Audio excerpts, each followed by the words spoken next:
my first memories when I was 3 years old was always climbing up to trees and pretending I was an airline pilot. So I think in my mind, it was still very glamorous back then, to be an airline, Yeah.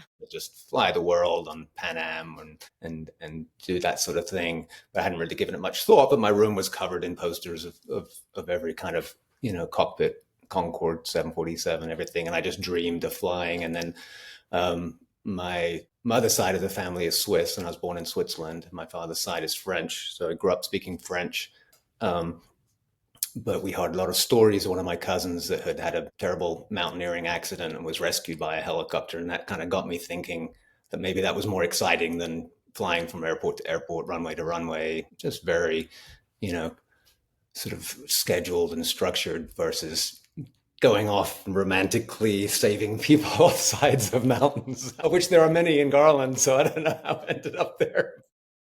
And then I started reading about Vietnam and studying helicopters and dreaming about helicopters. But it was just such a pipe dream how to get there money wise. I joined the Army Cadets for a few years, thinking maybe I could join the British Army and go in that way. But there wasn't really a clear route in there.